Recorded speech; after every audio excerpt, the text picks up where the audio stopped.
Hi, everybody. Lori Spencer. Welcome back to the dark side of RFK Jr. This is episode 7 now, and big week ahead. It is the last week of January 2025. President Trump has just taken office, and the Senate confirmation hearings are underway. Of course, as you know, RFK Jr. is his pick to lead the Department of Health and Human Services. And those confirmation hearings are this Wednesday and Thursday in front of two separate Senate committees. You've got the Finance Committee and the Help Committee. I think the hearings are at 10 a.m. both days Eastern Time. You can watch those on those committees' respective websites or on C-SPAN. And we'll have updates for you as these hearings move along. It is interesting, you know, I've been going through the financials and ethics agreements. Those are public information.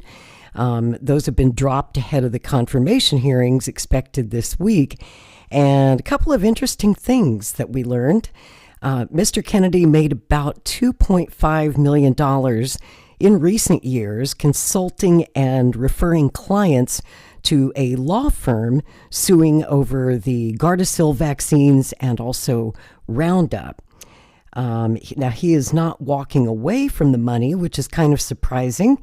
In a break from the norm, those records show that he is keeping his 10% stake in that case against Merck over the Gardasil injury claims. So if that law firm wins big in the case, he does too.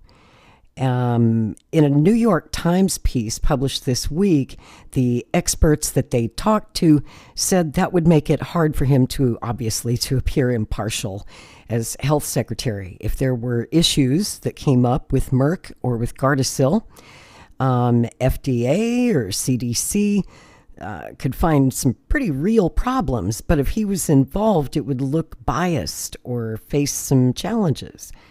Another interesting thing that came up in Stat News this week, they highlighted some interesting investments that Kennedy has because he has heavily criticized gene editing and immunotherapy. And it turns out he's heavily invested in those technologies with CRISPR Therapeutics, which is into gene editing, and also a company called Dragonfly. So can you say hypocrisy? And certainly I see some potential major conflicts of interest there. And I'm sure the Senate will be asking him about that this week when the hearings get underway. So let's jump back into the book. I'm really enjoying this book. We are up to chapter 16. And if you have the hard copy of Jerry Oppenheimer's book, Robert F. Kennedy Jr. and the Dark Side of the Dream, and you'd like to read along with us, we're going to start on page 163. Also, before we get started, please smash that like button and share the video if you're enjoying this. Share it with a friend. Share it on social media. And be sure to subscribe to the channel. Click that notifications bell so you'll always be notified when we add new episodes to this series. Chapter 16, Harvard Beckons. With the influence of his name and its inherent power, privilege, and prestige, Bobby Kennedy Jr., almost 19, followed in the footsteps of his father and uncles and entered Harvard as a freshman in the fall of 1972. He was assigned to Hurlbut Hall and paired with a roommate, one Peter Kaplan, a bright, bespectacled 18-year-old Jew, a graduate of the New Jersey public school system. The son of a staunch Republican father, a West Point graduate, and a woman's clothing manufacturer, and a psychotherapist mother, Kaplan had upper-middle-class roots, but none of the Kennedy family power. At Harvard, and through the years, he offered much to Bobby in terms of knowledge and insight. And Bobby, bonding with Kaplan for a lifetime, took advantage of it all. At the same time, Kaplan enjoyed the glitz and the glitter of the Kennedys. "I never felt so lucky that my last name began with the letter K," he said years later, noting that they had been put together, Kennedy and Kaplan, alphabetically at Harvard. "Was I starstruck? Sure, no question. I felt lucky to actually be sleeping, not literally, please, with a real-life Kennedy," he wryly added. As a close friend observed, Bobby and Peter had something to gain from the relationship. Bobby was a charismatic kid, and Peter was interested in sort of crossing this border and spending some time with this element that was very different from that in which he had grown up. He was dazzled by Bobby's family and by his name. Unlike Bobby, who, in order to be accepted at America's most prestigious university, was said by former classmates to have simply written his famous name on his Harvard application when he was a senior and a pothead at the Palfrey Street School, Kaplan had worked diligently and creatively to submit a brilliant application. He included a work of fiction about a character in Newark, New Jersey, who survived a nuclear holocaust. Bobby immediately saw the value in getting close to this smart kid.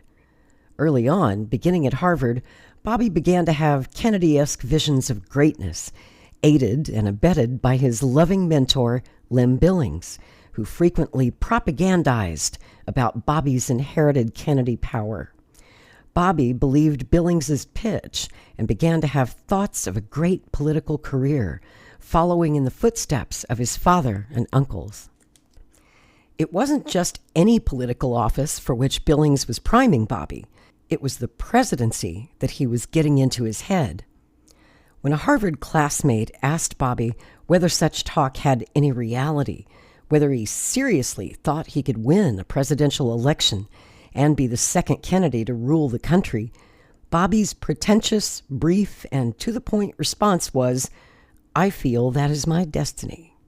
Because Bobby possessed the Kennedy ability and charisma to gather intellectually superior people around him, he was recruiting Kaplan, possibly as a potential speechwriter, possibly as his Boswell, perhaps as a member of a potential brain trust, his new generation of the best and the brightest. He should follow the path laid by his father and his Uncle Jax, Lem Billings advised. JFK had his speechwriter and ghostwriter, Ted Sorensen, and both JFK and RFK had Arthur Schlesinger Jr., who penned JFK's best-selling presidential biography, 1,000 Days, and RFK's upbeat portrait, Robert Kennedy and His Times. When Schlesinger died at age 89 in 2007, the New York Times observed that some critics suggested he'd had trouble separating history from sentiment.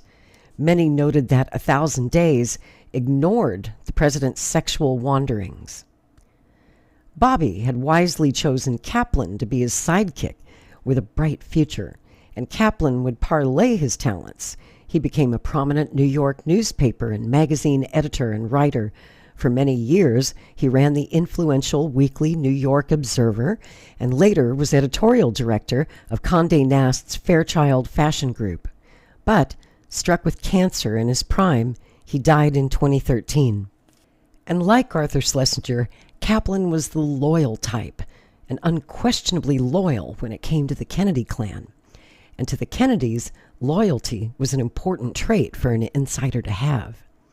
Moreover, Kaplan had another characteristic that was important to Bobby back in their younger days. When he wanted to get high, Kaplan joined in. Unlike Bobby, though, Kaplan didn't have an addictive personality. When he smoked pot and snorted cocaine with Bobby, he was once sickened when Bobby convinced him to try angel dust, the street name for a dangerous drug. After that hellish experience, a friend recalled, Kaplan was wary about any further drug experimentation with his chum. From the moment they met, Kaplan began to closely observe Bobby and came to the belief that he had a swashbuckling Douglas Fairbanks style. That was underscored by his boastful feats of daring, such as the time he leaped from the roof of the 6-story Herbert Hall to the roof of the Pennypacker dorm building that it adjoined, a gap that Kaplan exaggeratedly estimated to be as much as 12 feet. The dangerous stunt had all come as a result of a bet Bobby had made with a classmate and friend, Mir Bhutto, the son of Ali Bhutto, the president of Pakistan. People heard about it and gathered below, a large crowd shading their eyes and looking up as if waiting for Superman, Kaplan recalled. The distance wasn't that great, but it looked twice as big as it was. And if he'd missed, he'd probably die. Suddenly, Bobby just soars across. Everybody down on the ground gasped and shook their heads in disbelief. There were two strikingly visible things about the Kennedy-Kaplan-Harvard suite. The first was that it always looked as if a tornado had hit it. Clothing, books, and all sorts of stuff was just scattered everywhere. For bookmarks, record album covers were used, and for ashtrays and roaches, the records themselves, mainly because Bobby was used to having servants clean up after him.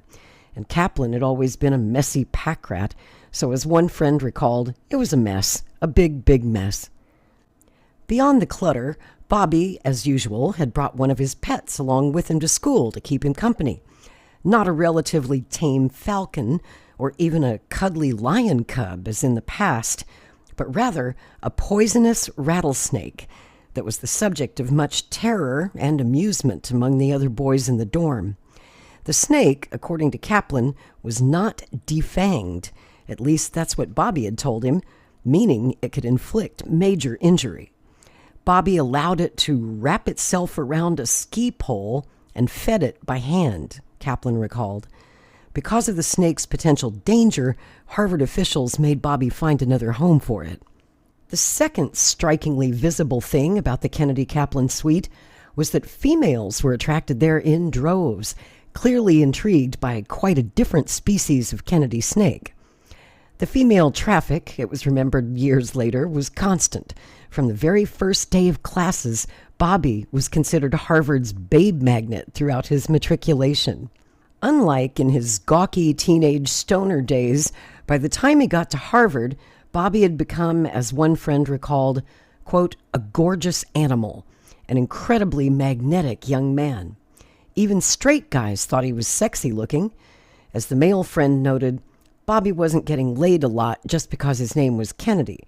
If his name was Joe Blow, he would have gotten laid a lot.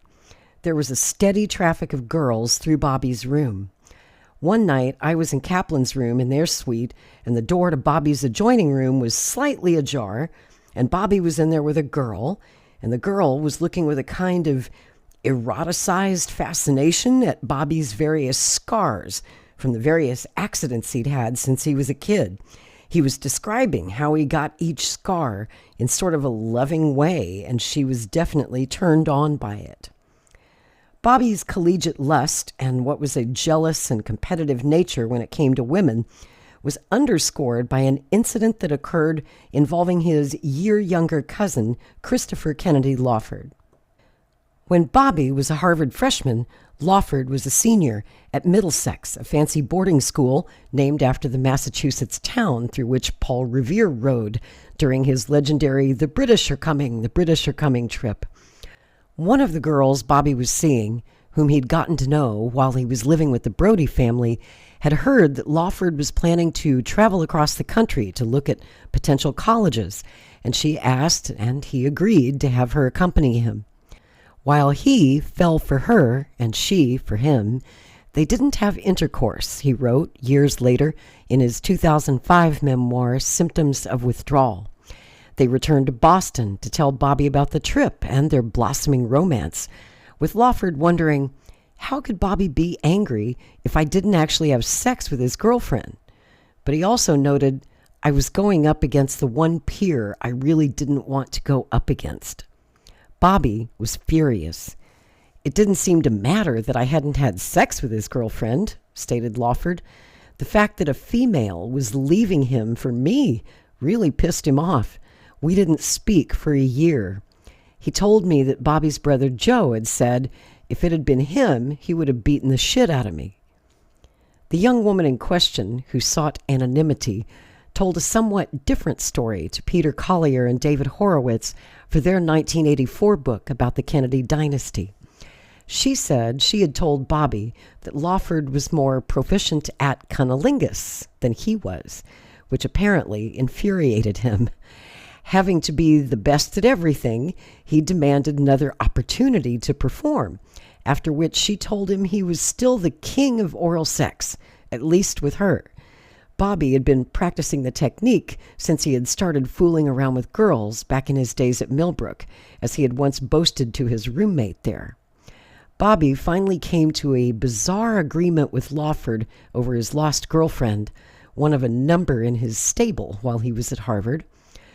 Bobby settled for a promise that he would sleep with my wife the day after I got married, a threat he didn't have a prayer or the inclination of carrying out, or so Lawford believed. But, as the future would tell, Bobby's deal with Lawford said something about his mindset regarding women. The girl in question soon dumped Lawford and took off for Mexico. I was left in Boston with no girlfriend and a pissed-off cousin, Lawford wrote, and he soon came to the depressing conclusion, I thought I needed a big dick to run with the folks I had grown up around in Hollywood, his actor father and his Rat Pack circle, and Washington, the Kennedys. The gay Lem Billings saw the same kind of sexuality in Bobby that he had known in his longtime friend JFK. But he saw Bobby as more caring, without all of JFK's electric charm. Although he had no sexual interest in women, Billings lived the heterosexual life vicariously through Bobby, opening his Upper East Side Manhattan apartment to Bobby's stream of women, permitting him to have sex there, including threesomes.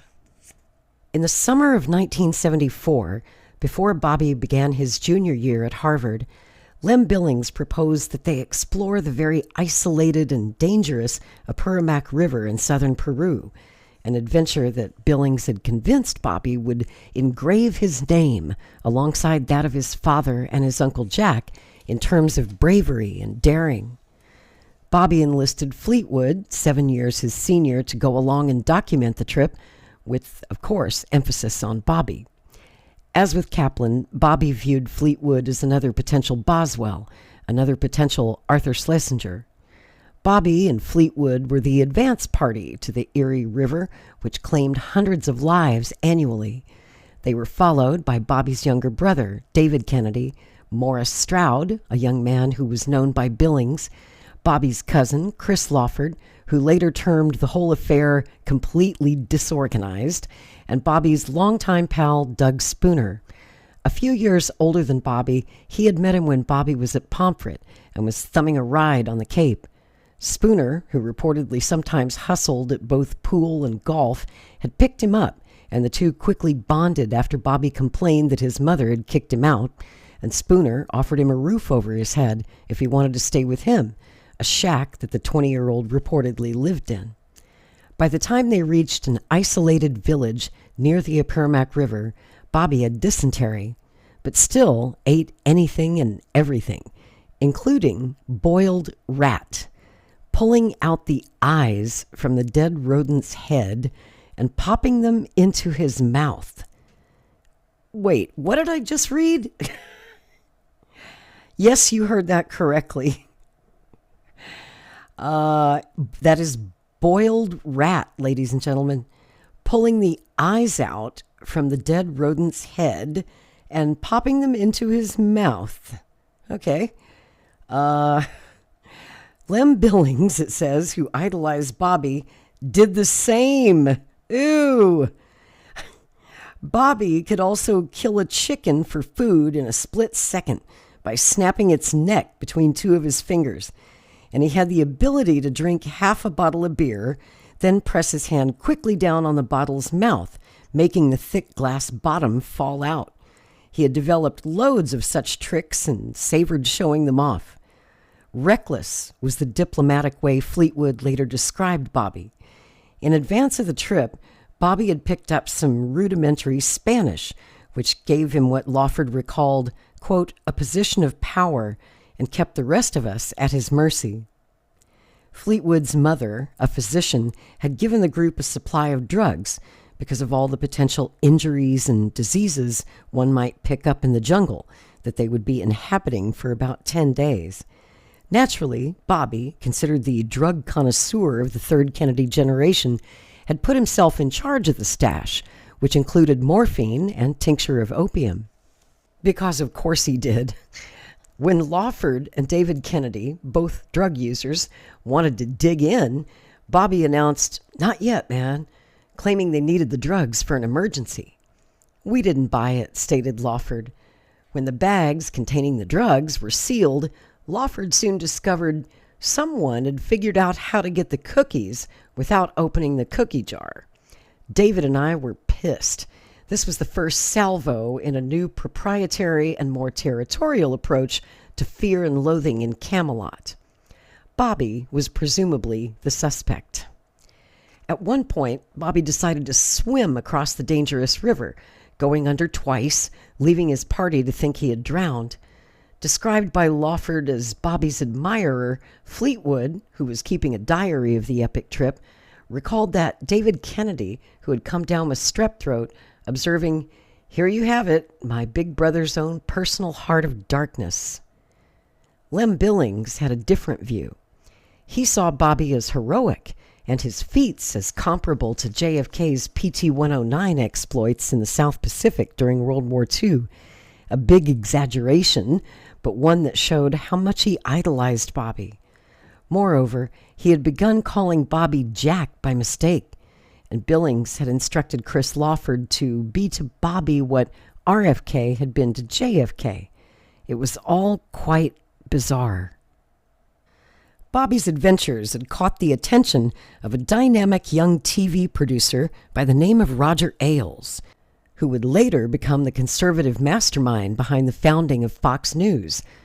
Earlier, as a political consultant, Ailes had made his reputation helping Richard Nixon win the 1968 presidential election that RFK believed would be his before he was assassinated. Despite their political differences, the Kennedys didn't seem to have a problem collecting a paycheck from, or working for, Roger Ailes' various producing endeavors. Bobby's brother Douglas would work for Fox News, and when Bobby turned 21 and was a junior at Harvard, he collected a $1,500 fee for his role as a creative consultant and on-camera narrator for an hour-long Roger Ailes-produced TV special called The Last Frontier. The program featured Bobby traveling through Africa. Ailes was then consulting for a 2-year-old television news service called TVN, Television News, Inc., funded by Joseph Coors, the conservative beer maker and a member of Ronald Reagan's so-called kitchen cabinet, which helped financially support his political career right up through the presidency. Bobby also had what was described as a lucrative contract to do additional shows in the Last Frontier series, but none were ever made, at least with him, probably because of low ratings. Roger Ailes, who had heard about Bobby's interest in conservation and wildlife, summoned him to a meeting, and a deal was consummated in what the tabloid The New York Daily News aptly characterized as a rather unlikely association. In the TV special, which aired in the fall of 1975, Bobby, billed as a star adventurer, was seen by viewers on location in Kenya and appeared in one scene sitting in front of a campfire, chatting about primitive African life and pondering its upside and downside.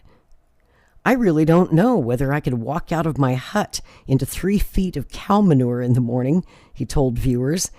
This from the same Kennedy who'd hunted rats with his falcon on a mound of fetid cow carcasses while he was at Millbrook.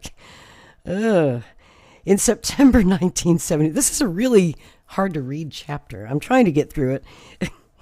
In September 1975, Bobby began a round of publicity for the program, looking much different than he had in his Millbrook days, Pomfret and Palfrey.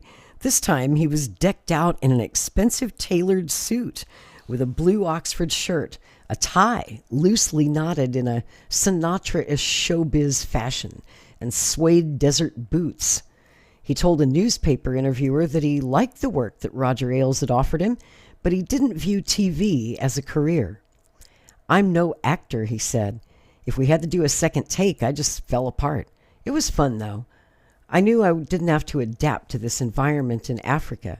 I wasn't stuck somewhere that I couldn't get out of it. It was sort of like Harvard students working in a factory and playing blue-collar workers for a while."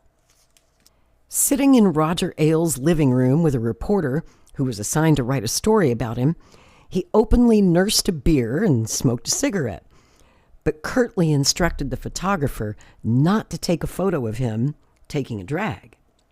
Public figures shouldn't smoke, he said. My father didn't think so either.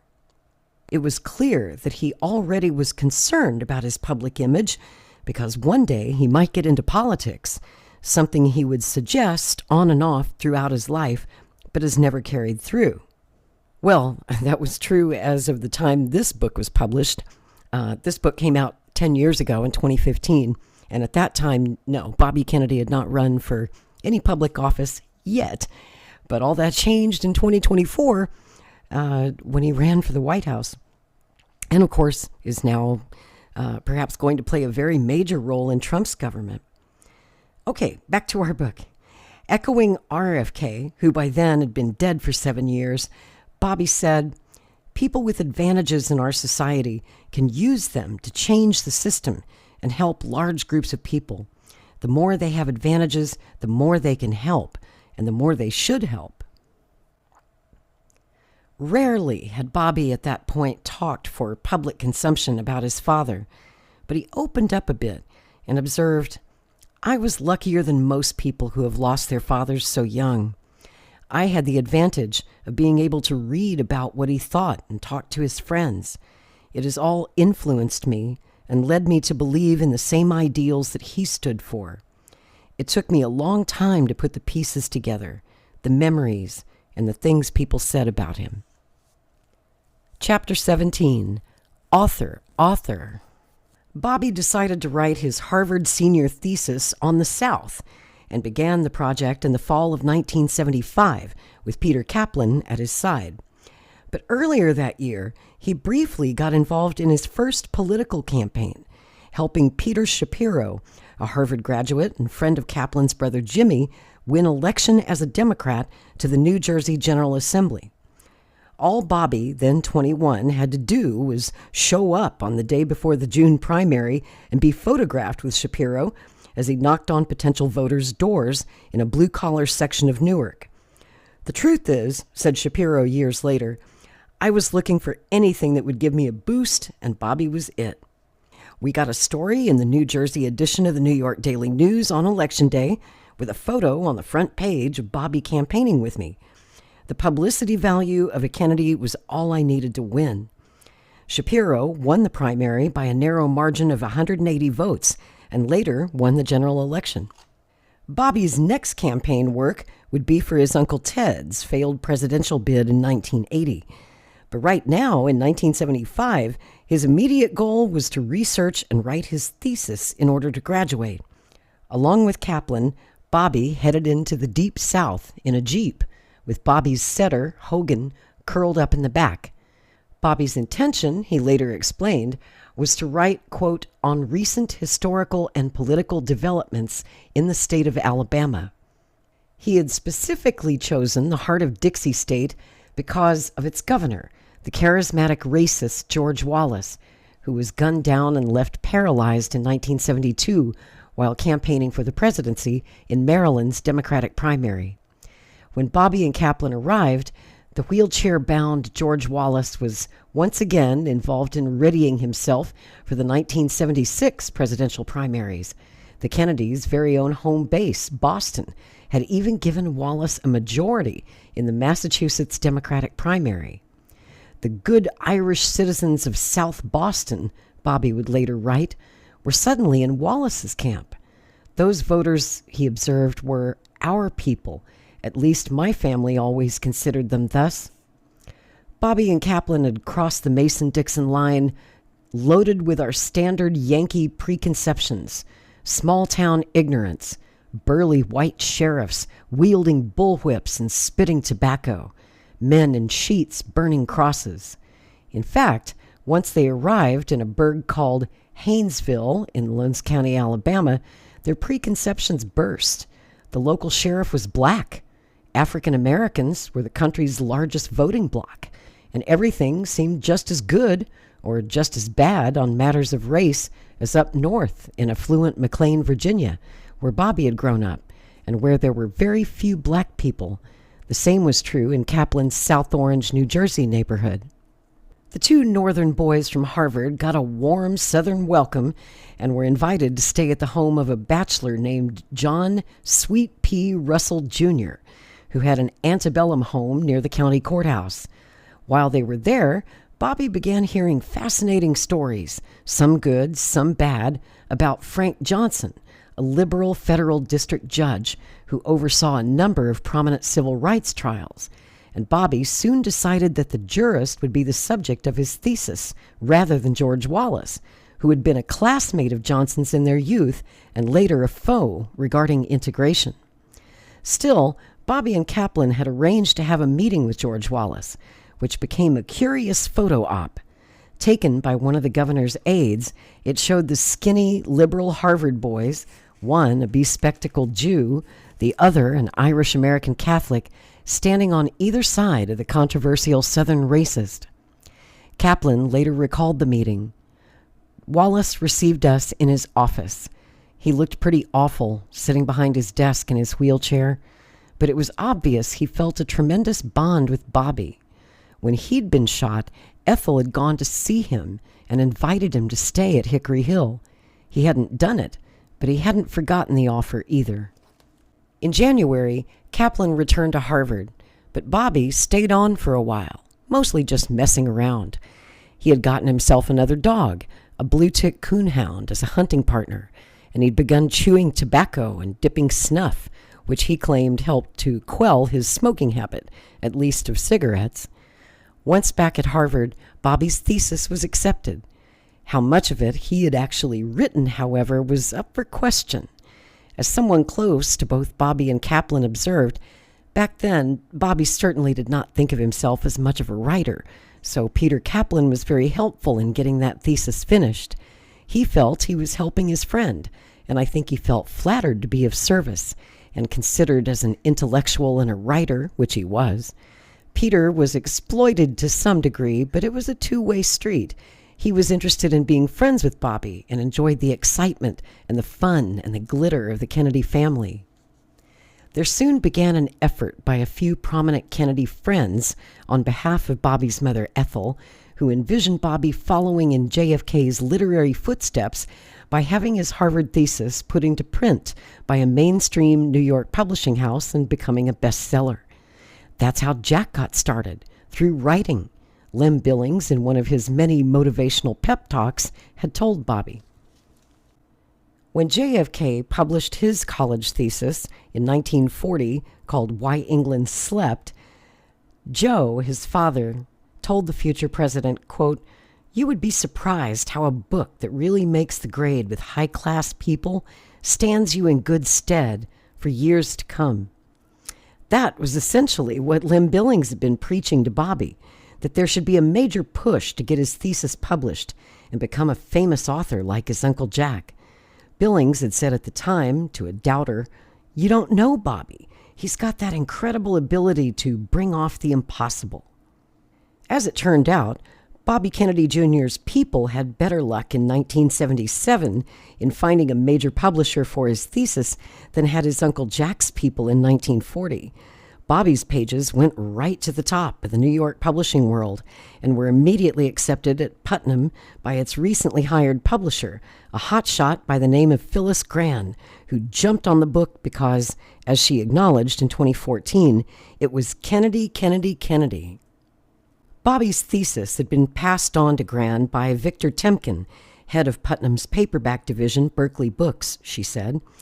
Temkin was a Kennedy file who had worked in both JFK's and RFK's presidential campaigns.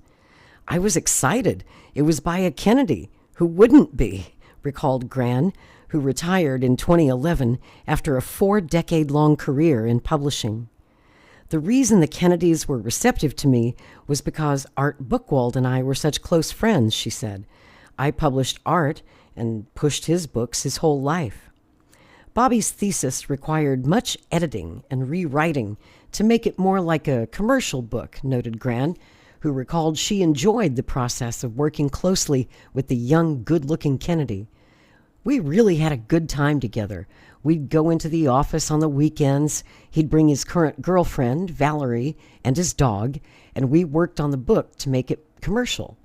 There was much pre-publication excitement for the 288-page book, including notes and an index, scheduled for publication in the summer of 1978.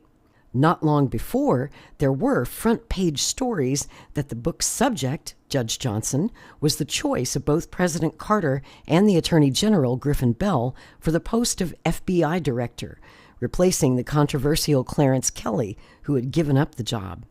The appointment was perfect timing for the book, giving it major public interest, and Bobby had what he called 2 months of elation with the possibility of a big seller on my hands. But it was not to be. Johnson was diagnosed with an aneurysm just 1 day after he had been nominated, and he immediately withdrew his name, to Bobby and his publisher's chagrin. Moreover, the reviews were dreadful. Bobby later said that the most positive had appeared in one of those vanilla magazines stuffed by airlines into the seat pocket. He had discovered it on a flight to Los Angeles, and it made the trip a bit easier. However, the reviews in the newspapers he was most hoping would give the book raves, the New York Times and the Boston Globe, were devastating.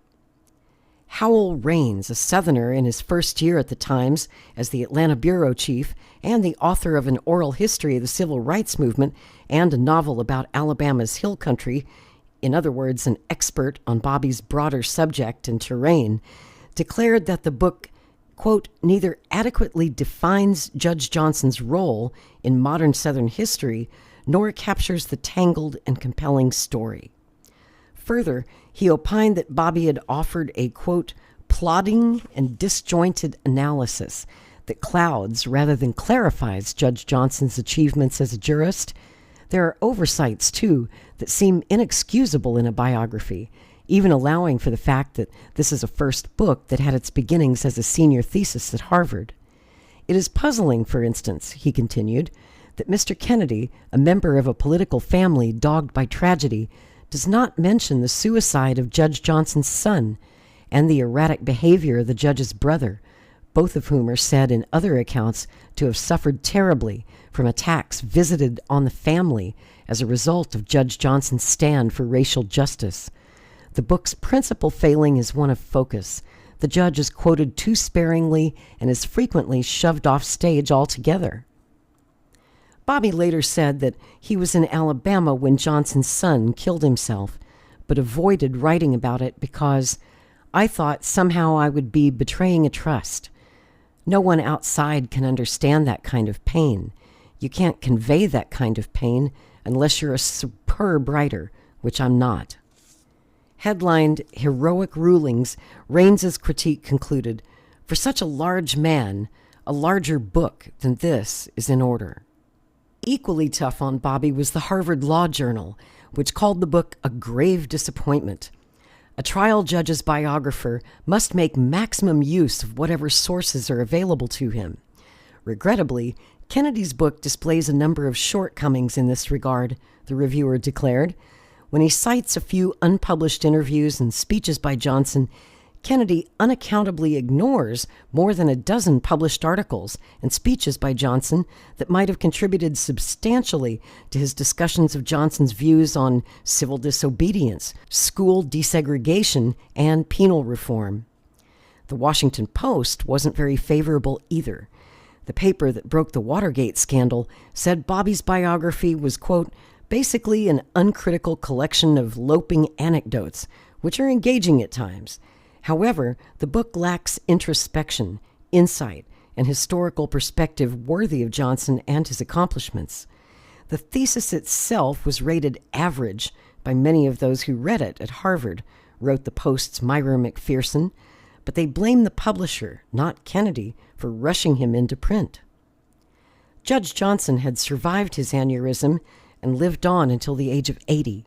He died in July 1999. Bobby was among the 100 mourners who attended his funeral service in Montgomery, Alabama, and he told a reporter for the Times, in much more focused words than he had in his much criticized biography, quote, Judge Johnson really, through his courage and integrity, helped make this country a true constitutional democracy. He is as much an American hero as the leaders of the Revolutionary War and the Civil War. Phyllis Gran felt the book didn't deserve the harsh criticism that it had received, and as for it being an expected bestseller, she said, "It didn't happen, so what?" At the time, Bobby, interviewed in People magazine, did a lot of whining, blaming all of the criticism on the fact that he was a member of the most famous and controversial political dynasty in America. "It was political where I and my family name are concerned," he charged, and he further complained that sales were low because all the publicity also gave people higher expectations of the book than what it had set out to be. The interview with the Celebrity Weekly, under the headline, "His Name's the Game," Bobby Kennedy Jr. finds on the TV talk show circuit, was part of Bobby's massive publicity campaign for the book. Even though he was giving lots of interviews and being invited to hawk the book on TV shows, ranging from The Today Show to Tomorrow with Tom Snyder, he was left frustrated. He told People magazine, "When I am introduced as Bob Kennedy, who will talk about what it was like growing up as a Kennedy, and the book isn't even mentioned in the introduction, well," he complained that most of the questions were about his mother and his idolized grandmother, Rose. But he had quickly learned the talking head art of steering people back to the book. "If I could spend a minute out of an 8 or 9 minute segment talking about the judge, then I liked the show." Most of the time on the road, he avoided saying anything controversial or intimate. But in one interview with the Washington Post, he revealed, "I'm against abortion on a moral basis, but I have some reservations about how much we can impose our sort of moral ideas and religious beliefs upon other Americans through the law." I'm going to stop there because that's a very interesting quote. All the way back in 1978, Bobby is actually facing questions on that, as you probably know, right now. As Director of Health and Human Services, he would have a lot of say about approval for morning after pills and abortion access, and he's going to have a lot to do with abortion policy. And of course, many conservative Republican senators are opposing, or at least questioning. Some are opposing his nomination just on those grounds because he's always been pro-choice, and they want a very pro-life director at HHS. Kennedy has said that he will carry out the agenda of President Trump and leave his own personal beliefs on abortion out of it. But that's going to be a sore spot in those confirmation hearings. No one in the media had accused him of having help writing the book, but an incident happened in the nation's capital during the promotional tour.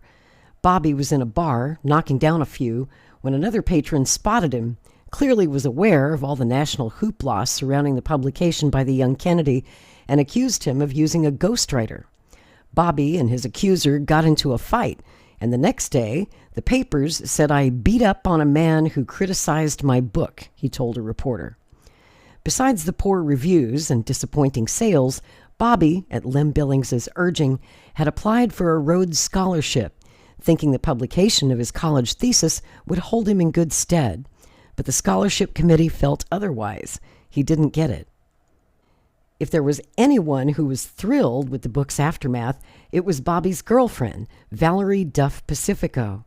Bobby lauded her for the time, ability, advice, and inspiration which she contributed at every stage of the manuscript. According to Phyllis Gran, anything Bobby needed, she did. After Bobby's teenage romance with Kim Kelly, Pacifico had become the most serious love interest in his life for a time when he was in his early 20s. After graduating with a degree in elementary education in 1973 from the small Park College in Park City, Missouri, where her mother had studied to be a teacher, Pacifico had become a New York City travel agent. Bobby was said to have first met her when he went to book reservations for a trip. He instantly fell for her Italian-American good looks, and she was smitten by his Kennedy charm and pedigree. They quickly became an item. Considering herself to be Bobby's main love interest, Pacifico became part of his tight circle with Lem Billings. Not only had Billings promoted and pushed Bobby as a writer, which Billings felt would add to Bobby's fame and help with his political future, as it had with JFK. But the gay bachelor, who had never been romantically involved with a woman, had started giving Bobby advice on the kind of woman he should choose as a wife. It was a profile that the middle-class Staten Island native Pacifico didn't fit, and she, hoping possibly for marriage with Bobby, clearly felt devastated. Lem used to tell Bobby that the main quality he had to look for in a wife was money, and that I wasn't rich, she later revealed. He said it in front of me, and when he saw that it hurt my feelings, he got very apologetic and said, "I didn't mean to make you feel bad. I just meant that Bobby's got to think about his future. The Kennedy fortune isn't what it used to be, you know. He'll have to marry somebody with a lot of money if he's going to be president." Billings, according to the Kennedy biographers Peter Collier and David Horowitz, in their 1984 book, had gone into exacting detail, even asserting that the woman Bobby should marry be much like his well-bred and sophisticated Aunt Jackie, the former First Lady, with whom Billings still had a close friendship.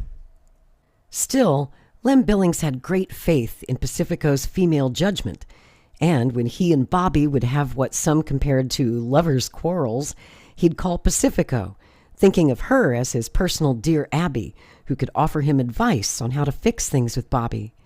She later disclosed that Billings was often close to tears and would ask her whether she believed Bobby loved him and was his best friend. And on one occasion, Pacifico said, according to Collier and Horowitz, she had gotten a call from a depressed Billings asking her whether she thought he had wasted his life on the Kennedys and whether they appreciated him. In a snit, he had also once telephoned Bobby's friend, Harvey Blake Fleetwood, to announce that he was stripping his walls of all the many lovingly framed Kennedy photographs because he didn't want to look at them anymore. That's how fed up he was with the Klan that he idolized. While Duff Pacifico was thrilled with the adoring acknowledgement Bobby had written for her in his book, she was later shocked to read what a New York tabloid wrote about their relationship. After the book was published and the publicity had died down, Bobby attended the London School of Economics. In swinging London, however, he had mostly partied and had fallen for another woman, which is what Pacifico was reading about in a gossip column while standing on a crowded New York City subway platform waiting for her train. Bobby, the item said, had become involved with one Rebecca Fraser, a pretty socialite from a famous British family. Rushing to a phone, upset, unbelieving, but also furious, Pacifico made a transatlantic call to Bobby and demanded to know whether there was any truth to what she had read. He instantly denied the report, which was a lie. Pacifico's time with the Kennedy namesake had apparently ended. As her longtime friend, Grace Rondinelli Williams, noted years later, Duff said she really cared for Bobby, and she learned she was no longer the important woman in his life by reading it in the newspaper. That's the end of that chapter. I think I'll stop there.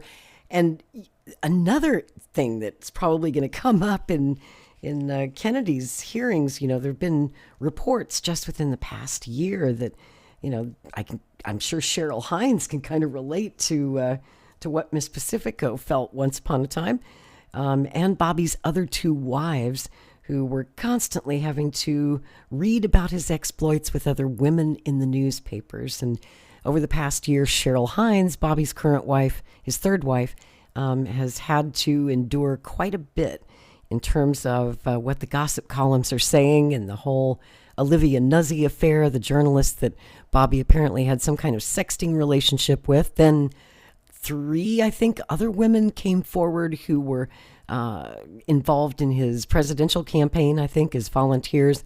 And there are probably even more out there. These things may be asked by some of the senators, and it'll be interesting to see what he says, won't it?